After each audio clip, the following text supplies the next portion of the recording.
বন্ধুরা শীতকালে টিউবওয়েল থেকে পানি তুলতেই মনে হয় কেউ যেন সেটার মধ্যে গরম পানি ঢেলে দিয়েছে। আর গরমকালে একই টিউবওয়েলের পানি যেন বরফের মতো ঠান্ডা, মানে এটা যেন এক ধরনের জাদুর মতো কাজ করে। আর এই জাদুর পুরো ক্রেডিটটাই যেন নিয়ে নেয় এই টিউবওয়েল। ভাই, টিউবওয়েলের প্রতি এত ভালোবাসা দেখায় লাভ নাই, কারণ সবই আসলে ভূগর্ভস্থের কামাল। আর ভূগর্ভস্থের বা মাটির নিচের পানির তাপমাত্রা সারা বছরই ধীরস্থির এবং ঠান্ডা মাত্রার হয়ে থাকে, ঠিক আমার মতো।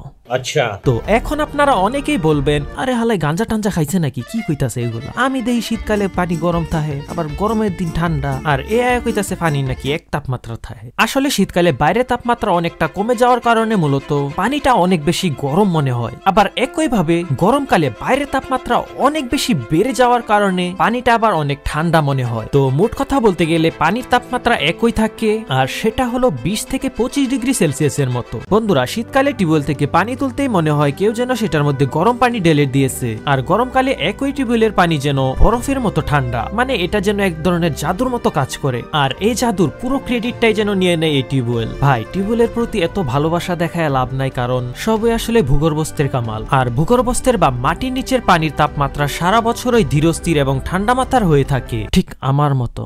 আচ্ছা, তো এখন আপনারা অনেকেই বলবেন, আরে হালাই গাঞ্জা টাঞ্জা খাইছে নাকি, কি কইতাছে এগুলো? আমি দেই শীতকালে পানি গরম থাকে, আবার গরমের দিন ঠান্ডা, আর এ কইতাছে পানি নাকি এক তাপমাত্রা থাকে। আসলে শীতকালে বাইরে তাপমাত্রা অনেকটা কমে যাওয়ার কারণে মূলত পানিটা অনেক বেশি গরম মনে হয়। আবার একইভাবে গরমকালে বাইরে তাপমাত্রা অনেক বেশি বেড়ে যাওয়ার কারণে পানিটা আবার অনেক ঠান্ডা মনে হয়। তো মোট কথা বলতে গেলে পানির তাপমাত্রা একই থাকে, আর সেটা হলো 20 থেকে 25 ডিগ্রি সেলসিয়াসের মতো।